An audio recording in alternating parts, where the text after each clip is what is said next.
Allahumma sholli ala Muhammad. Kalau sudah jiwanya jiwa seorang wali, maka dia tidak ada kekhawatiran di dalam hatinya untuk menatap masa depannya, dan tidak pula dia bersedih hati atas kelakuan masa silamnya, karena dia yakin, karena dia beriman bahwasanya maghfirahnya Allah, ampunannya Allah jauh lebih besar dari dosa-dosa yang mereka lakukan. Jadi kalau jiwa seorang wali itu tidak ada ketakutan, tidak ada kekhawatiran dalam menatap masa depannya, dan juga tidak ada rasa bersedih hati karena dia yakin dosa-dosa di masa lampau dimaghfirah, diampuni oleh Allah Subhanahu wa ta'ala.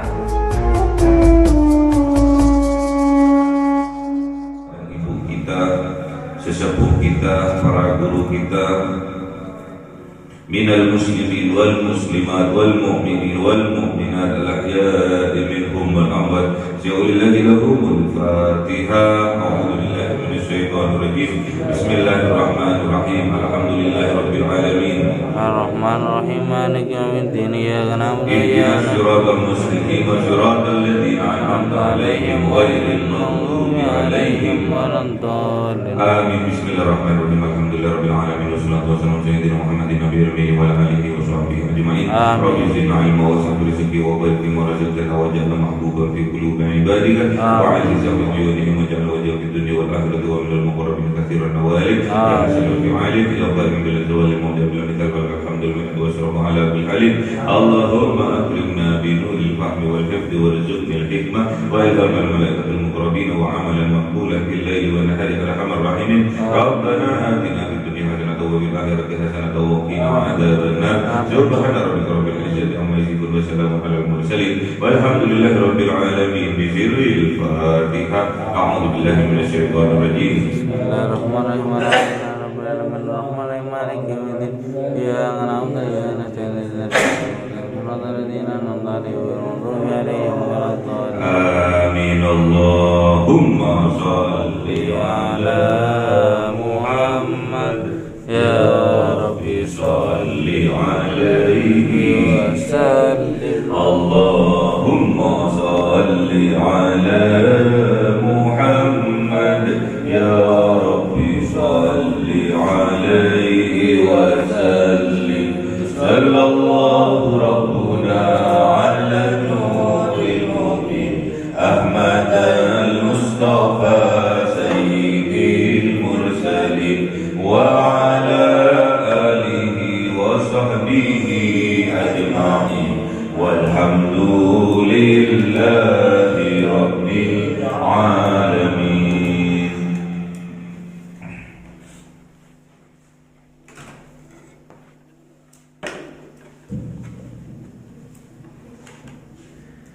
Kalamun qadimun la yumallu sama'uhu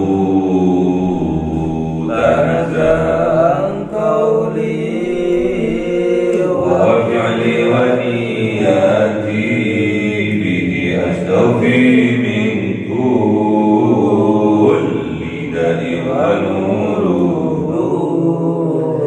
dalilul liqalbi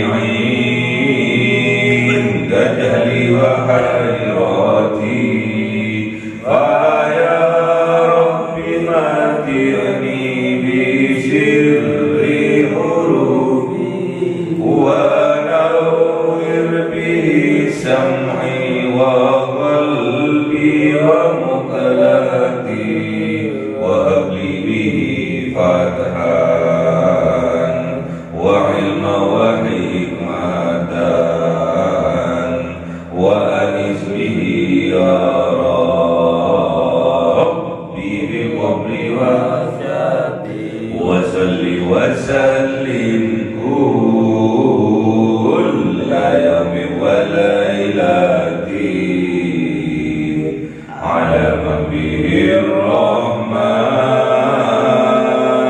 yaqbalu taubati wa ali wa ashabi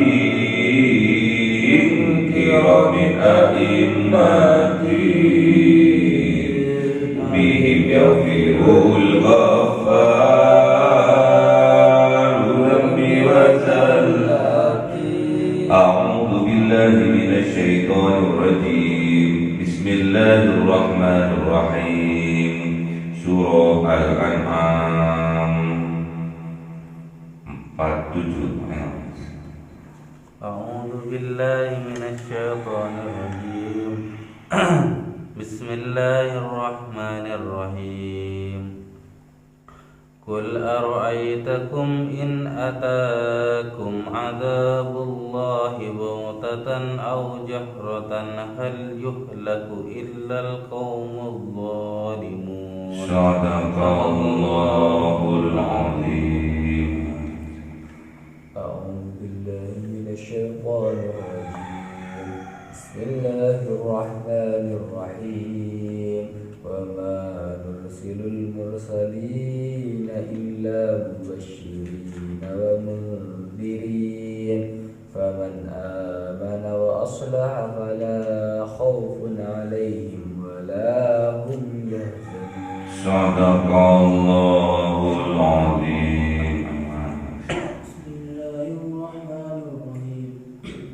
والذين كذبوا بآياتنا يمسهم العذاب بما كانوا يفسقون. Sadaqallahul azim.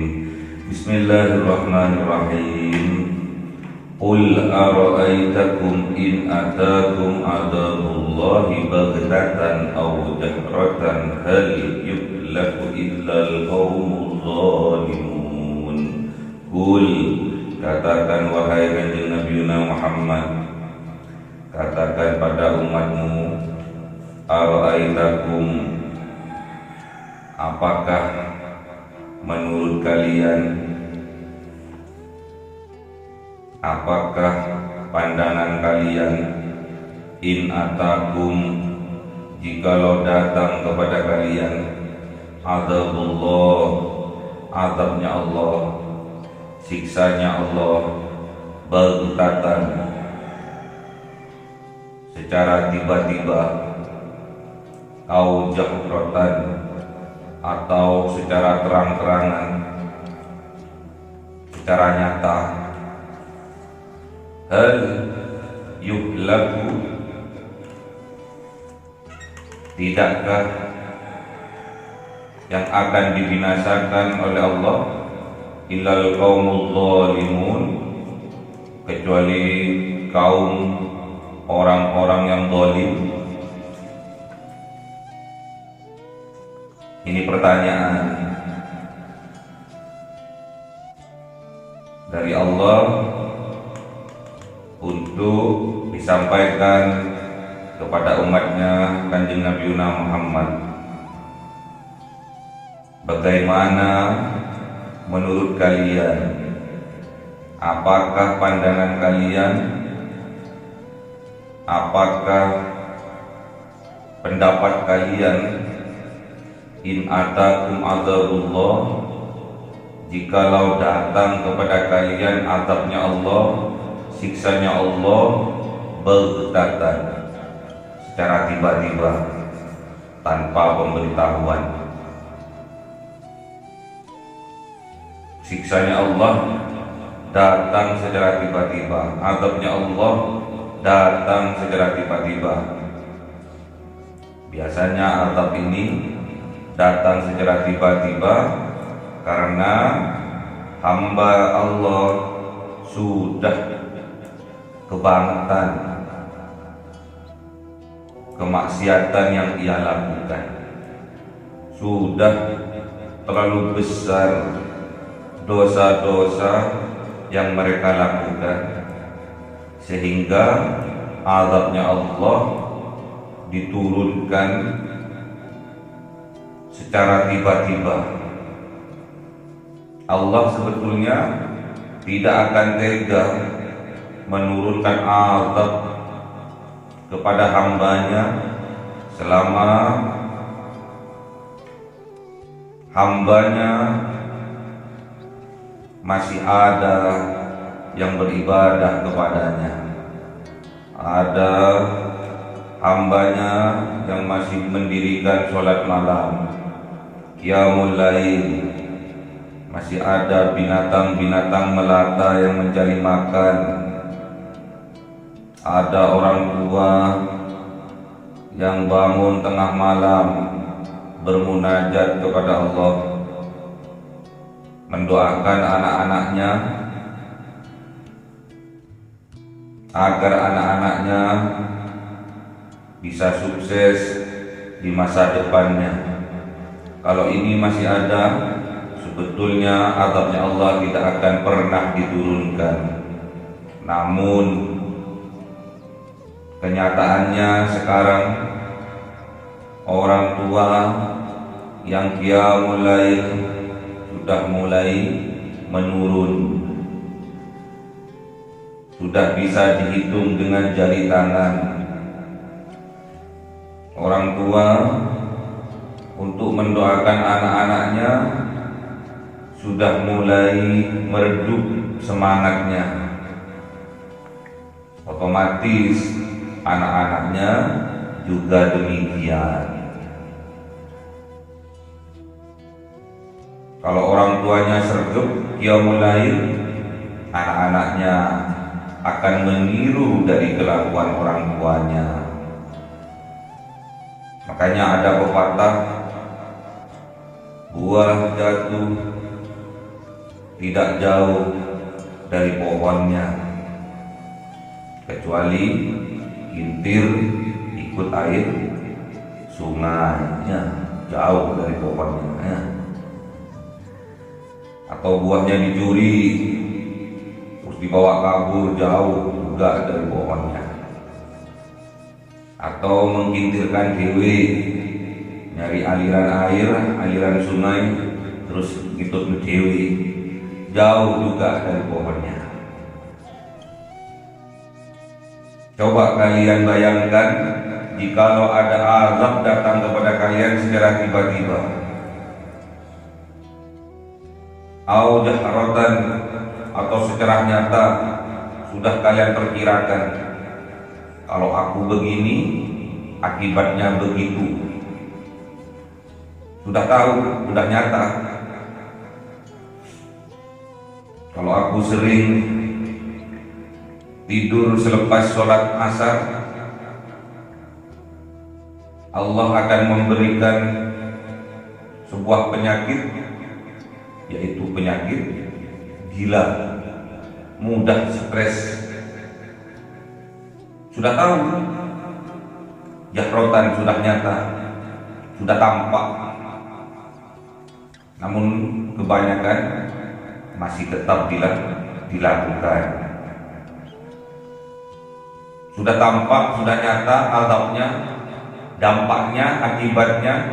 Kalau kita sering tidur pagi, mengakibatkan banyak penyakit, kerusakan ginjal, kerusakan paru-paru,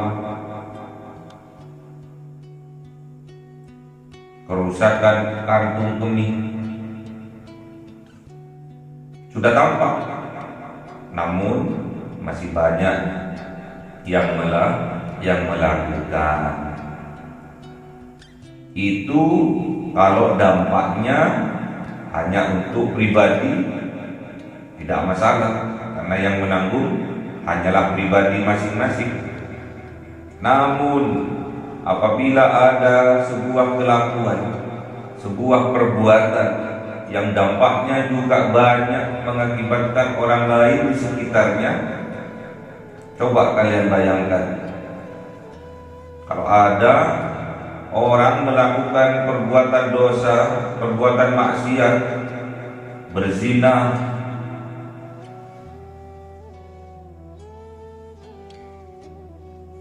misalnya, itu dampaknya bukan hanya pada dirinya yang berpenyakitan, juga kepada masyarakat sekitarnya, juga barokah dari tempat itu diangkat oleh Allah, diambil oleh Allah. Akhirnya tempat atau sekitar orang yang melakukan kemaksiatan itu keberkahannya tidak ada. Keharmonisannya diangkat oleh Allah, rahmatnya diangkat oleh Allah.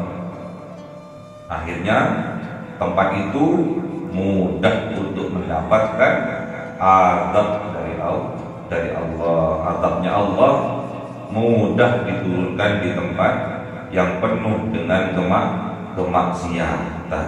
Bayangkan kalau itu terjadi kepada kita, hal yuhlaku illal qaumul zalimun, tidakkah yang diberi azab oleh Allah, yang dibinasakan oleh Allah illal qaumul zalimun, kecuali kaum orang-orang kafir? Tidak, semua ikut terdampak. Bukankah yang mendapatkan kebinasaan, yang mendapatkan azab hanya orang-orang yang zalim? Tidak, orang yang tidak zalim yang ada di sekitarnya juga ikut terdampak.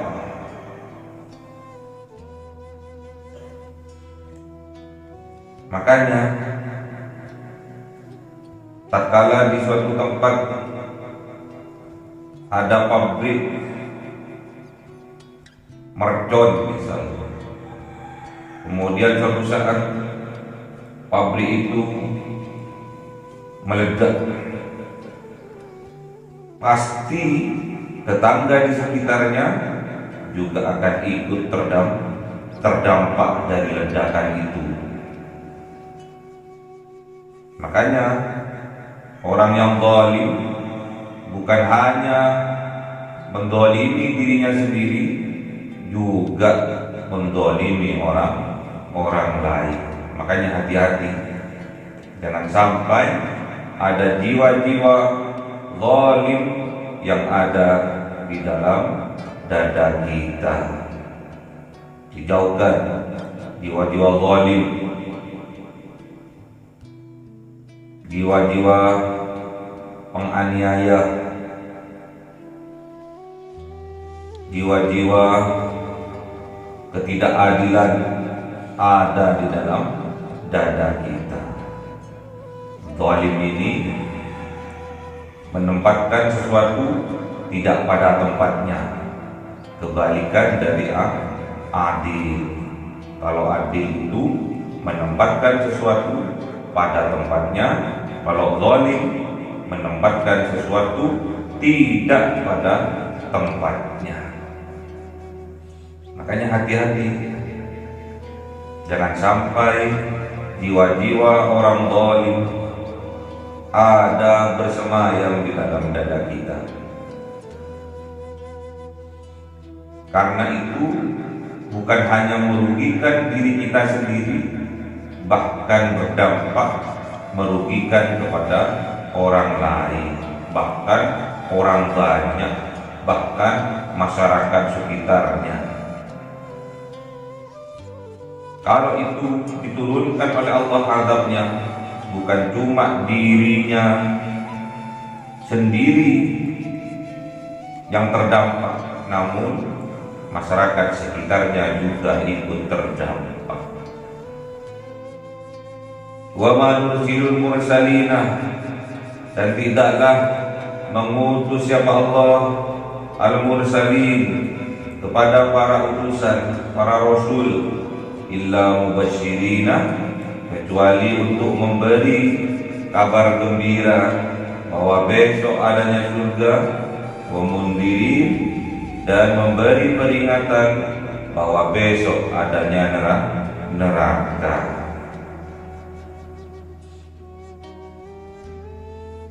Jadi Allah itu tidak mengutus para rasul, kecuali para rasul itu tugasnya hanya menyampaikan tentang kabar gembira bahwa besok di yaumil qiyamah adanya surga dan menyampaikan peringatan bahwa besok di yaumil qiyamah adanya neraka. Tugasnya para rasul hanya menyampaikan, bukan memaksakan. Sama penerus-penerus perjuangan dari para rasul, para nabi, yaitu ulama, tugasnya hanya menyampaikan. Tugasnya hanya menyampaikan, bukan untuk memaksakan. Kalau dalam agama tidak ada paksaan, la ikraha fiddin, tidak ada paksaan untuk memeluk suatu agama. Jadi nggak ada paksaan. Faman sya'a falyu'min wa man sya'a falyakfur. Surat apa itu? Surat apa? Al-Kahfi. Faman sya'a falyu'min wa man sya'a falyakfur. Barang siapa yang menginginkan keimanan, menginginkan untuk beriman saja. Dan barang siapa menginginkan untuk berbuat kekafiran saja. Tidak ada paksaan, sesuai dengan hatinya, dorongan dari dirinya sendiri. Mau beriman, mau kufur, dipersilahkan.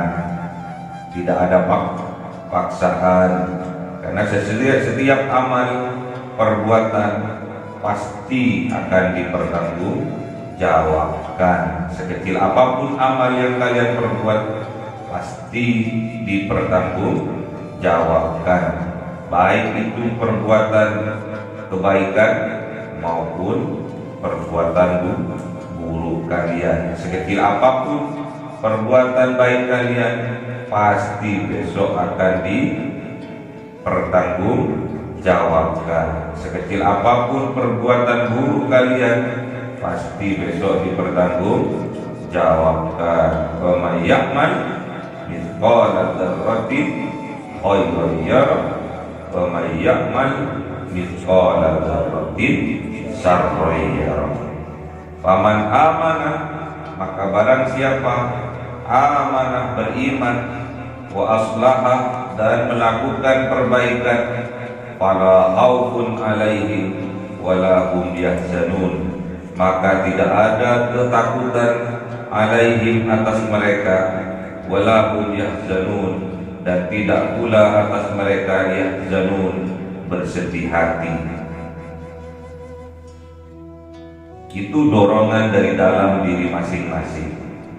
Namun apabila ada dorongan dari dalam orang-orang yang beriman, dorongan dari imannya yang ada di dalam hatinya, wa aslaha, dan kemudian dia melakukan perbaikan, dia sadar atas perbuatan buruknya, dia sadar atas kemaksiatan yang dia lakukan, kemudian dia wa aslaha, dan dia melakukan perbaikan, merevisi, memperbaiki perbuatan-perbuatannya, perbuatan buruknya, maka fala khaufun alaihim, maka tidak ada kekhawatiran, tidak ada ketakutan atas mereka, wala hum yahzanun, dan tidak pula atas mereka yahzanun, bersedih hati. Jadi kalau sudah orang itu yang sebelumnya berbuat zalim, kemudian dia membuka hatinya membuka hatinya untuk mendapatkan petunjuk dari Allah, sedangkan para utusan diutus oleh Allah hanya untuk menyampaikan kabar gembira dan peringatan. Kemudian dia membuka hatinya, kemudian dia mendapatkan dorongan dari keimanan yang ada di dalam hatinya. Pastinya dia wa aslaha, dia akan memperbaiki perbuatan-perbuatan buruknya, perbuatan-perbuatan yang mengandung kemaksiatan. Dia akan perbaiki. Apa hasilnya? Dia akan memiliki jiwa setingkat dengan para wali. Jiwa seperti apa? Wala khaufun alaihi, maka dia tidak akan takut, maka dia tidak takut, maka dia tidak khawatir alaihim atas mereka. Walahum yahzanun, dan juga tidak pula mereka yahzanun, bersedih hati. Jadi kalau sudah jiwanya jiwa seorang wali, maka dia tidak ada kekhawatiran di dalam hatinya untuk menatap masa depannya, dan tidak pula dia bersedih hati atas kelakuan-kelakuan masa silamnya, karena dia yakin, karena dia beriman bahwasanya maghfirahnya Allah, ampunannya Allah jauh lebih besar dari dosa-dosa yang mereka lakukan.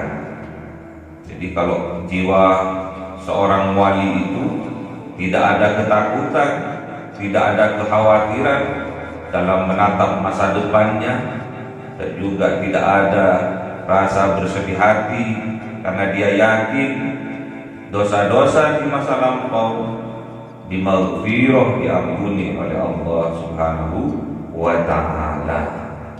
Makanya jangan pernah ada kata putus asa dalam kamus kehidupan kita. Tak boleh berputus asa. Harus waslah, memperbaiki kesalahan-kesalahan kita di masa yang lalu, harus kita perbaiki. Perpindahan itu namanya hijrah. Perpindahan itu namanya hijrah. Al-hijratu minal maksiyati ila ta'atillah. Maknanya hijrah adalah perpindahan dari kebiasaan, dari perbuatan kita, dari tempat, dari komunitas yang mengandung kemaksiatan menuju kepada ketaatan kepada Allah. Itu namanya hijrah. Ya, jadi kalau kita ingin dimenangkan oleh Allah, tidak ada rasa takut dalam menatap masa depan, tidak ada kekhawatiran, tidak ada kesedihan atas perbuatan di masa yang lampau, kita harus berhijrah. Orang beriman itu harus berhijrah, harus melakukan perbaikan-perbaikan sehingga dimenangkan, dibahagiakan oleh Allah. Orang yang dimenangkan oleh Allah tentunya dia orang yang beriman, yang mempunyai iman di dalam hatinya, yang mendorong perubahan-perubahan, perbaikan-perbaikan atas perbuatan buruknya di masa lampau, di masa lalu. Ada dorongan dari dalam jiwanya, itulah iman. Jadi keimanannya mendorong untuk selalu melakukan perbaikan. Sebaliknya, kalau hawa nafsunya mendorong untuk melakukan keburukan, sama-sama oleh Allah diberi, diilhami ujur dan juga takwa. wa alhamaha fujuraha wa taqwaha. Qad aflaha man zakkaha wa qad khaba man dassaha. Sungguh beruntung orang yang membersihkan jiwanya, dan sungguh merugi orang yang mengotori jiwanya. Sama-sama diberi oleh Allah, diberi sifat fujur, hawa nafsu, takwa yaitu keimanan kita. Makanya harus berhijrah. Kalau nggak berhijrah, tetap kita akan berada dalam kezaliman.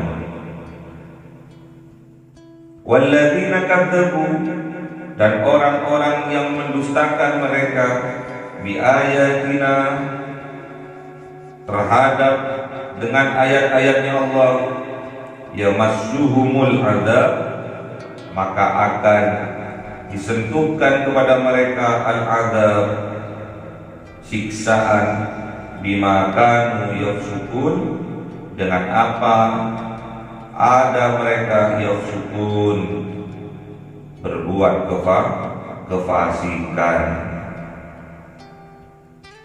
Jadi kalau terus menerus melakukan kefasikan, fasik itu adalah terus menerus melakukan perbuatan dosa padahal dia tahu konsekuensinya. Dia tahu atakum adzabullahi baghtatan aw jahratan, dia paham itu. Kalau aku berbuat begini akan berdampak begini, kalau aku berbuat begitu akan berdampak begitu. Sudah paham dia, namun tetap dia lakukan kemaksiatan itu namanya fasik. Jadi berulang-ulang Allah itu terus memberikan hidayah, memberikan petunjuk terus, namun mereka selalu juga berulang-ulang tetap melakukan kefasikan. Dia tahu dampak dari sebuah perbuatan, dia tahu ilmunya, namun dia tetap melakukannya. Sedangkan fasik, kata Imam Ghazali, dibagi menjadi dua jenis. Yang pertama fasik kafir, yang kedua fasik fajir. Jadi orang fasik itu ada juga dari kelompoknya orang kafir, tidak percaya kepada Allah. Ada juga orang fasik itu dari kelompoknya orang Islam, namanya fasik fajir. Dia tetap melakukan kemaksiatan padahal dia tahu kemaksiatan itu dilarang. Hati-hati. Jiwa-jiwa fasik yang selalu mengulang-ulang dosa-dosa, perbuatan yang dilarang oleh Allah, itu namanya orang fasik. Dia tahu dampak dari sebuah perbuatan atas kefasikannya itu, namun dia tetap melakukannya, mengakibatkan azabnya Allah akan diturunkan secara tiba-tiba atau secara terang-terangan. Jangan sampai di dalam jiwa kita ada jiwa-jiwa kefasikan. Jangan sampai kita dikelompokkan oleh Allah ke dalam kelompoknya orang-orang yang fasik. Hati-hati orang fasik. Udah tahu itu salah, tapi tetap dia lakukan. Dan orang fasik ini banyak alasan. Diberitahu yang ngeyel, berpendapat. Hati-hati, tak kala kita mempunyai sebuah ilmu, suatu ilmu, kadang ilmu yang kita miliki itu akan menjadikan penutup, menjadikan hijab dalam menerima petunjuk dari Allah. Jadi hijab itu karena kebodohan ada, juga karena kepintaran juga ada. Karena kita merasa pintar, bahkan lebih pintar, sehingga tatkala kita dinasehati oleh orang atas perbuatan kita menutupi hati kita, menghijabi hati kita dengan keilmuan kita. Luk sopo turun apal Quran naik sok-sok menasehati aku loh apal Quran 30 juz Al-Bukat, juz blimbing ya. Juz, hati-hati. Makanya semua itu tergantung pada niatan kita.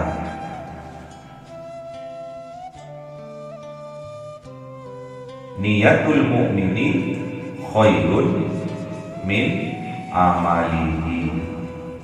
Niatnya orang yang beriman lebih baik daripada amalnya itu sendiri. Makanya niat, pasang niat yang baik, karena setiap amal tergantung pada niatnya. Niatnya orang yang beriman itu jauh lebih baik dari amalnya itu, karena niatnya itu pasti baik. Walaupun tidak kesampaian dalam hal tertentu, dia tetap mendapatkan pahala dari niatnya itu.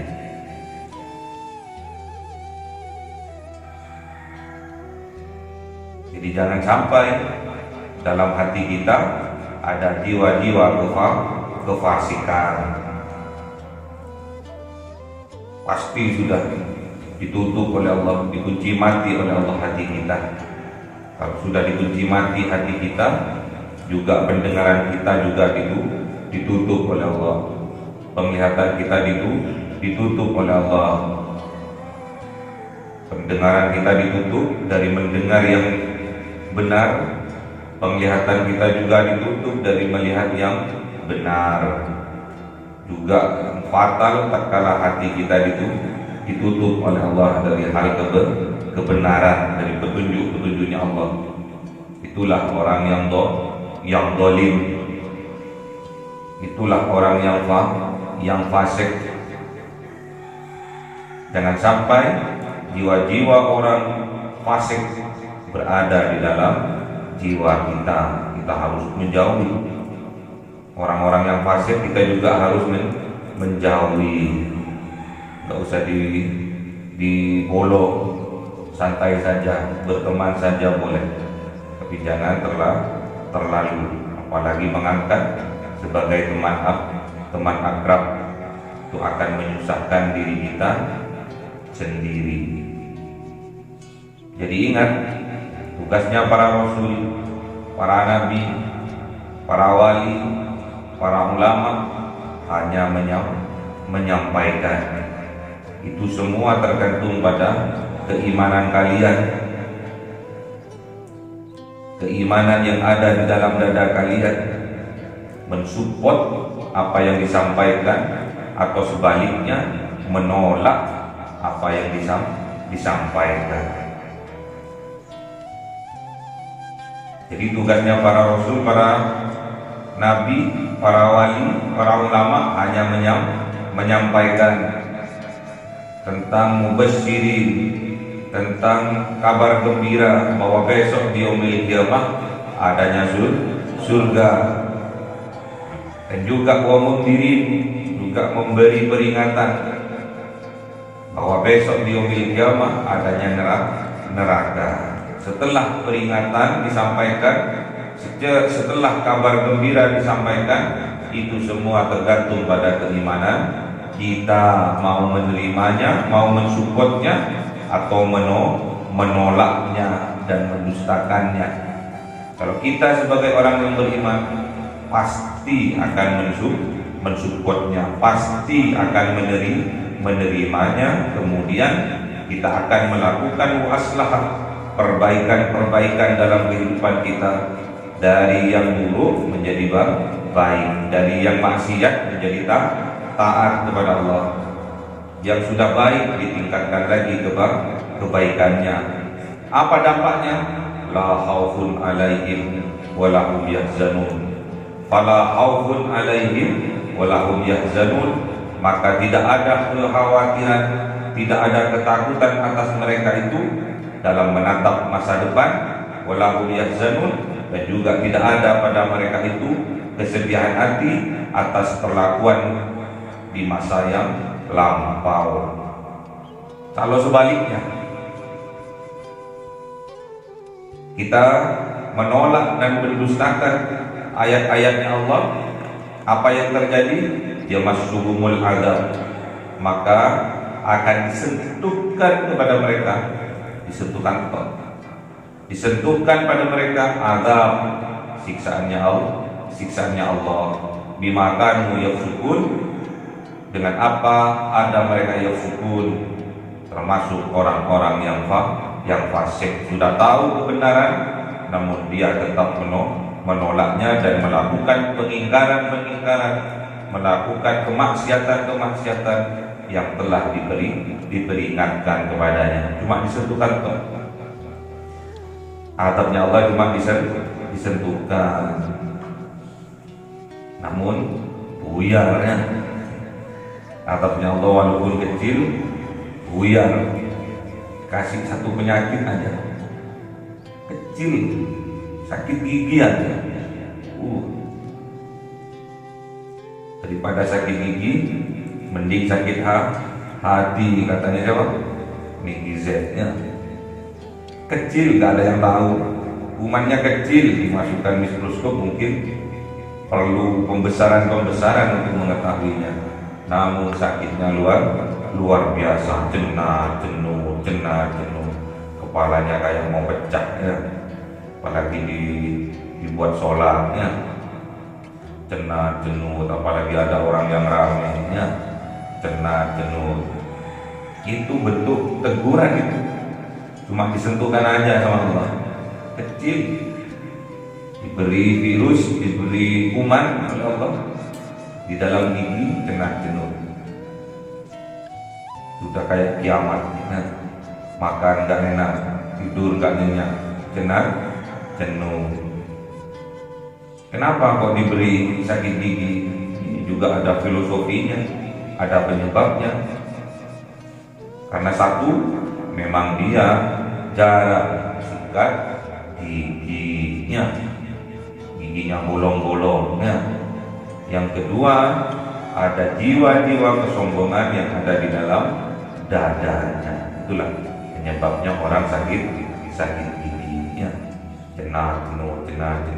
Apa ya? Kalau kita sadar apa ya? Iya tadi aku kok sombong ya. Kemarin aku kok meleginti. Sok-sokan aku kemarin, padahal aku itu sombong itu sebenarnya. Cepat sadari, insya Allah sakit giginya akan terobati. Semoga kita diberikan kekuatan oleh Allah, kekuatan iman dan takwa oleh Allah, sehingga kita bisa melakukan perbaikan dari perbuatan maksiat kita menuju kepada ketaatan kepada Allah Subhanahu wa taala, yang akhirnya Allah akan memberikan ke dalam jiwa kita jiwa la khaufun alaihim wa lahum yahzanun, yaitu tidak ada rasa takut, tidak ada rasa khawatir dalam menatap masa depan, dan tidak ada bersedih hati atas perbuatan buruk di masa yang lampau. Allahumma arhamna bil Qur'an waj'alhu lana imama wa nuran wa huda. Allahumma dzakirna minhu ma nasina wa 'allimna minhu ma jahilna warzuqna tilawatahu ana al-laili wa atrafan nahar waj'alhu lana hujjatan ya rabbal alamin.